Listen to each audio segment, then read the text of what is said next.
출마인데요. 무소속 출마일까 이런 키워드가 등장을 했습니다. 자, 일단 사진 좀 소개해드리죠. 다음 보겠습니다. 여기 보면 두 장의 사진이 있어요. 지난 주말에요. 조국 전 장관이 평산 책방, 문재인 전 대통령이 있는 곳이죠. 거길 찾아서 문 전 대통령을 만났어요. 그래서 같이 카운터에 앉아서 뭐 일도 좀 하고요. 그리고 이게 끝난 뒤에 요겁니다. 요거. 술 한잔을 합니다. 얼마 전에 문 전 대통령이 뭐 소주 한 잔 같이 하고 싶다 얘기했는데 그게 실현이 된 셈이 됐어요. 조국 전 장관이 찾아가서. 그런데요, 요거를요, 스스로 공개를 했습니다. 조국 전 장관이 갔다 온 다음에. 요겁니다, 지금. 자, 그럼요, 여기에서요, 과거 문 전 대통령 그리고 조국 전 장관에 관련된 발언들이 있습니다. 다시 한번 확인해 보겠습니다. 이미 조국 전 장관이 지금까지 겪었던 어떤 고초, 그것만으로도 저는 뭐 아주 크게 마음에 빚을 졌다고 생각합니다. 그 사람 그들의 가족들이 겪었던 그 고통이나 이런 부분들은 참 마음이 아프죠. 아주 어려운 질문 하셨네요. 예.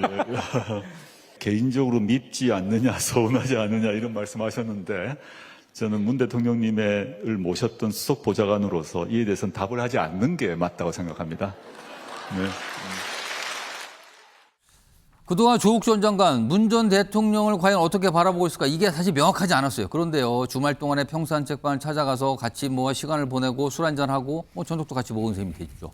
이 모습이 스스로 공개를 한 겁니다. 그리고요, 저 사진과 함께 이 내용도 본인이 알렸습니다. 알림이에요, 알림. 뭐라고 썼냐면요. 이 뭐죠, 위에? 2012년 대선 지지활동, 2015년 새정치민주연합 혁신위원, 2017년 대통령 민정수석, 2019년 법무장관 후보 지명. 뭐 이력서입니까, 이거? 본인이 저 사진과 만났다는 걸 공개하면서 이렇게 본인을 소개해요. 내가 이렇게 했고요, 이거 했고요, 이거 했고요, 쭉쭉쭉쭉. 그리고 문 전 대통령과 인연을 강하게 강조합니다. 그러면서 마지막에 이렇게 씁니다.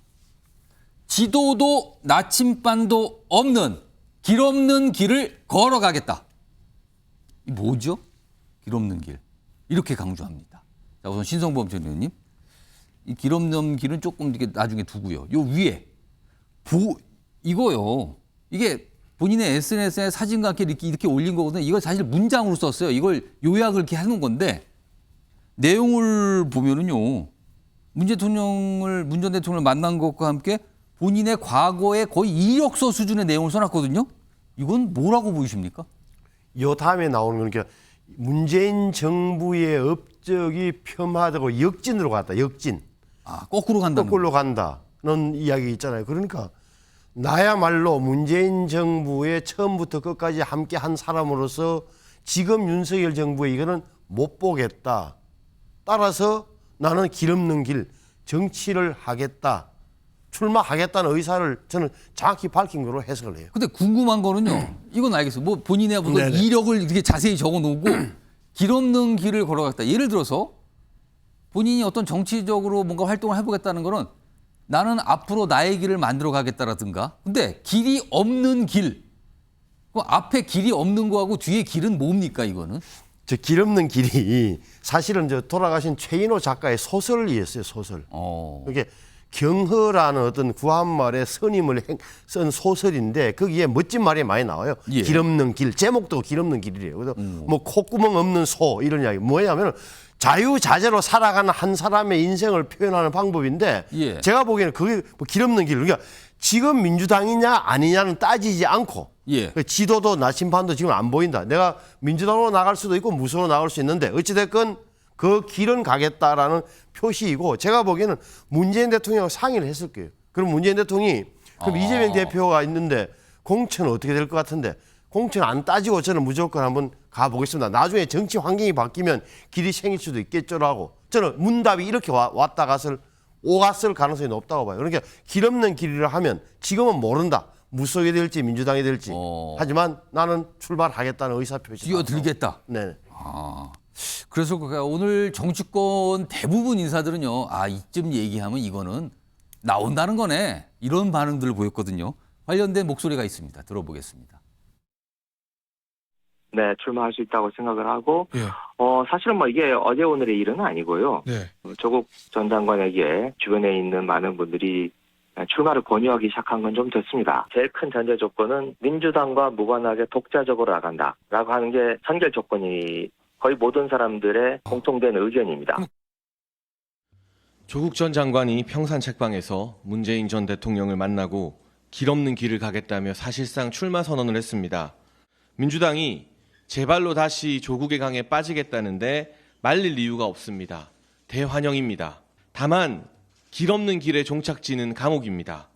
조국 전 장관이 징역 2년을 받은 것은 출마나 정치로 바꿀 수 없는 엄중한 사실입니다. 잠시 미루거나 돌아가도 결국 감옥으로 가는 길입니다. 김주수 전 총장님, 조국 전 장관 결국에는 무소속으로 총선에 출마할 걸로 보십니까? 어떻게 전망하세요? 만약에 출마한다면 민주당 당적을 가지기는 어려워 보이고요.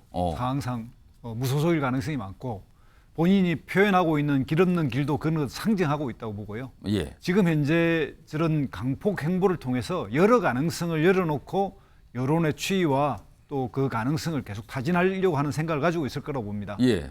조국 전 장관 입장에서 보면 문재인 정부와 본인은 떼놓을 수도 없는 문제고 또한 현 정부의 탄생에 본인이 희생양이 됐다고 생각하기 때문에 예. 특히 검찰발 쿠데타를 맞았다고 보는 게 조국 전 장관과 그 지지자들의 입장입니다.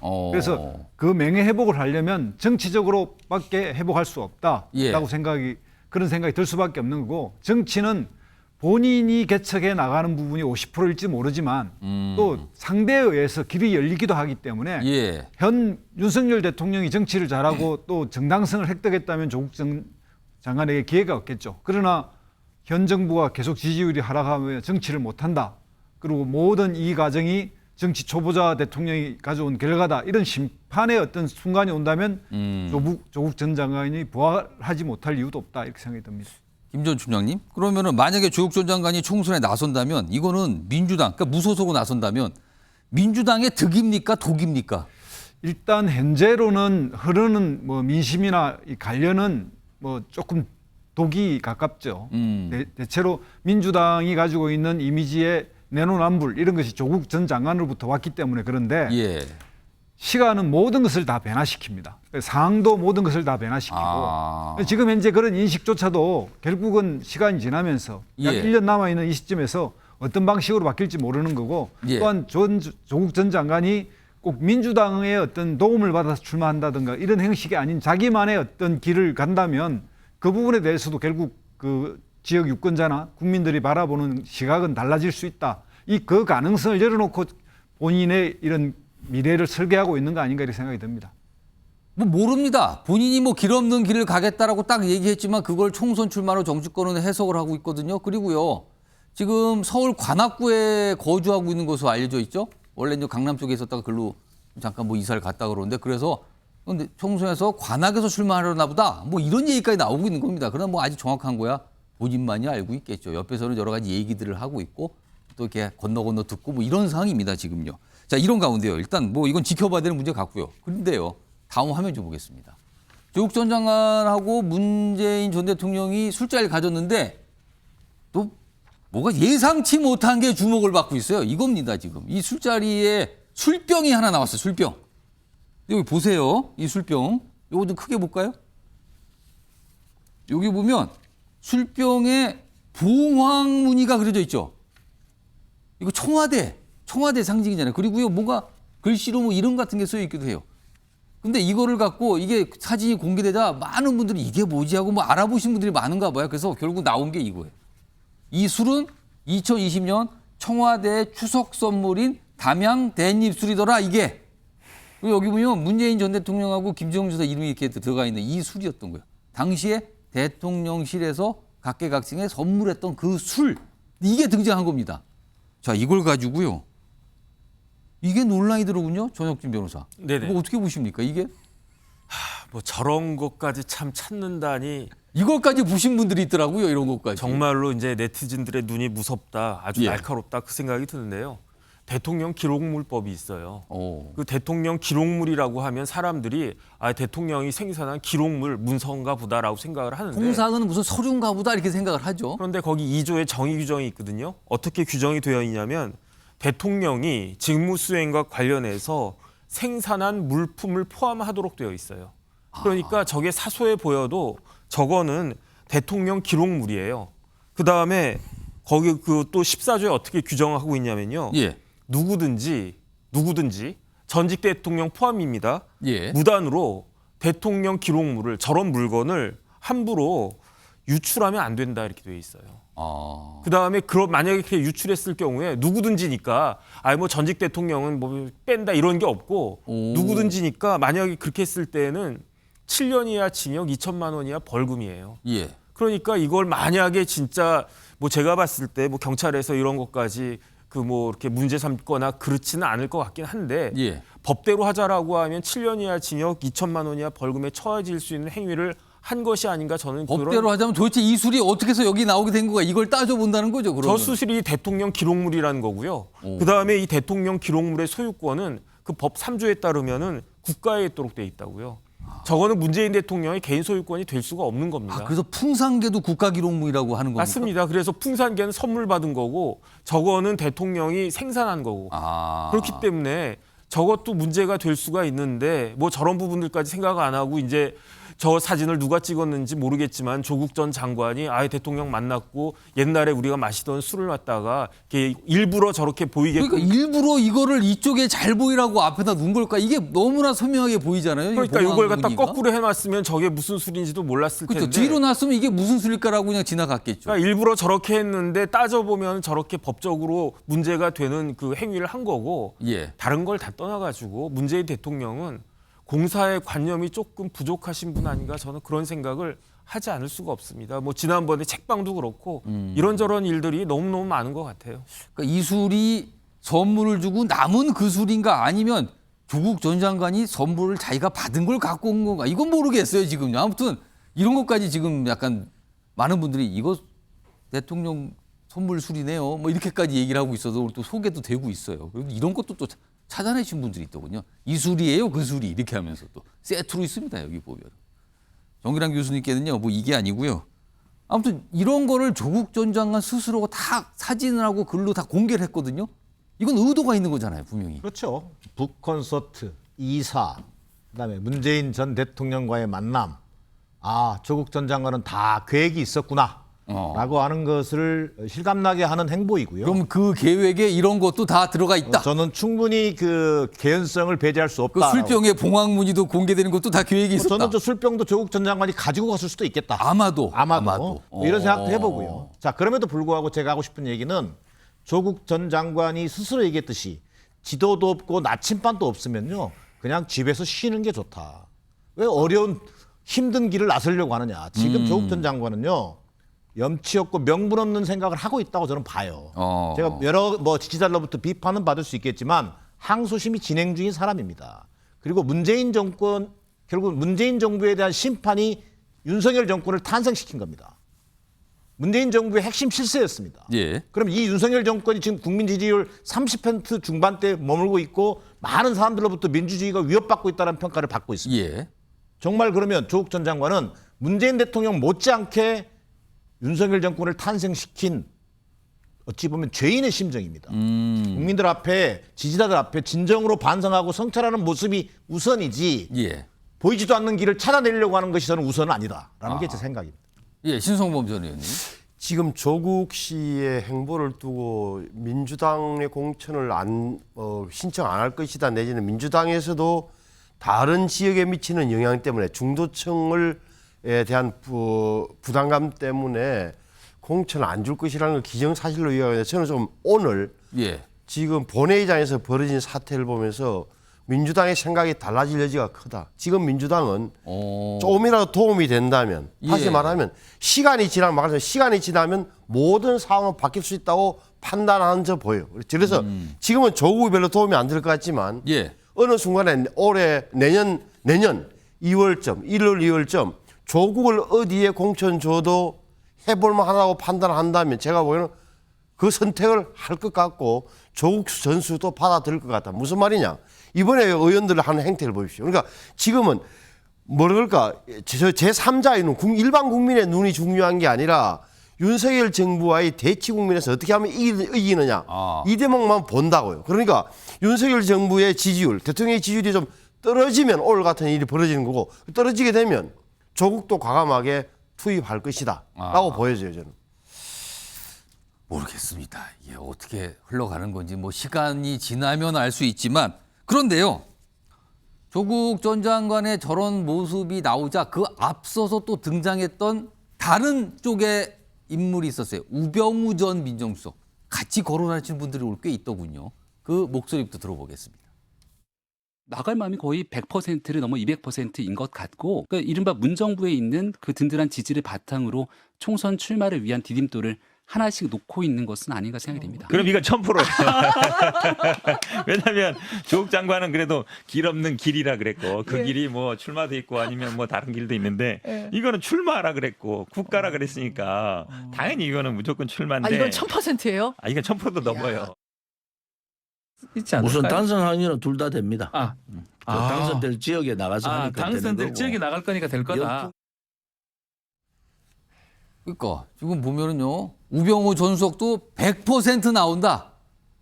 아니 조국 전 장관도 100% 나온다. 그리고 우병우 전 수석은 1000% 이상 나온다. 그리고요 또 마지막에 얘기하신 분이 있죠. 거의 다 당선될 거다. 이겁니다 지금 상황이요. 자, 두 인물이 등장했습니다. 두 전직 민정수석 정부가 틀립니다. 우병우 조국인데요. 여기 이렇게 비교표를 좀 만들어놨어요. 둘 다 서울대 법대 84학번 82학번 뭐 비슷한 고연도. 그리고 대통령 신임 두통은 실세였다. 민정수석을 다 했다. 그리고 검찰 수사 다 받았죠. 여기도 다 수사 받았어요. 그리고 처음 청구된 구속영장 죄명이 직권남용 뭐 이런 것도 좀 겹친다라는 거예요. 여긴 경북 영주 출마설이 있고 여기는 서울 관악 출마설이 있다. 뭐 약간 다른 부분도 있지만 겹치는 부분이 꽤 있다. 그러면 박근혜 정부 때 민정수석과 문재인 정부 때 민정수석이 내년 총선에 다 출마를 하는 상황이 있을 수 있다는 겁니다. 김수수 전 총장님. 이걸 어떻게 받아들여야 됩니까, 그럼? 뭐 정치는 불가능의 예술이라고도 하고 또는 가능성의 예술이라고도 하는데 분명히 이 옳고 그름을 가지고 어떤 자격이 있고 없고 이런 것들이 일반적으로 우리가 많이 생각하지만 정치는 결국 힘의 관계를 반영하고 그 결과에 어쨌든 성과를 얻는 거라서 지지자들이 있고 또 그런 지지자들의 요청이 있으면 도전할 가능성이 높아 보입니다.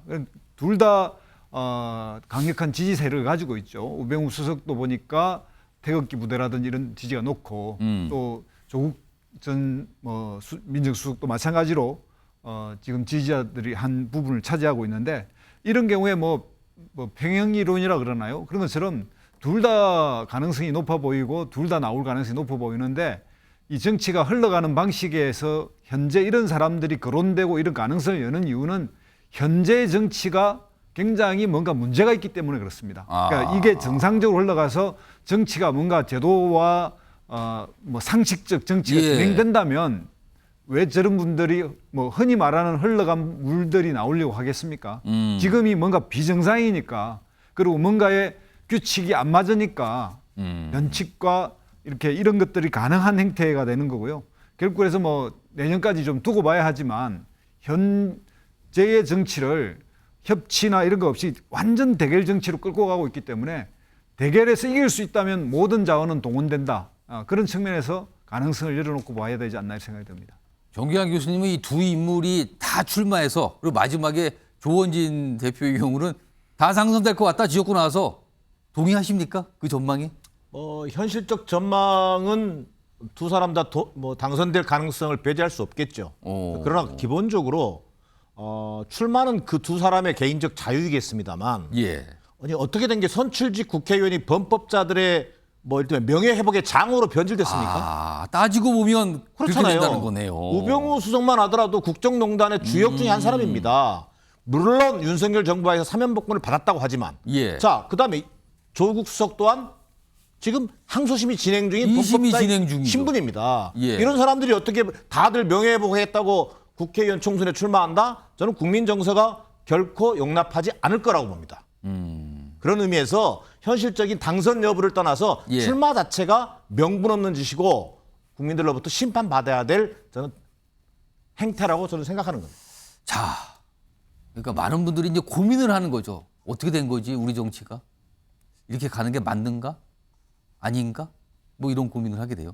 정신 변호사 하실 말씀이 얼굴에 막 익은 것 같으신데. 뭐 별로 할 말은 없는데요. 제가 봤을 때 아까 공통점 쭉 나왔잖아요. 예. 저도 다 그 동의를 하는데 제가 봤을 때 공통점 빠진 게 하나 있다라고 개인적으로 생각하는 게 뭡니까? 두 분 다 민정수석을 하지 말았어야 돼요. 아, 말았어야 될 분들이 했다. 만약에 저 두 사람이 예.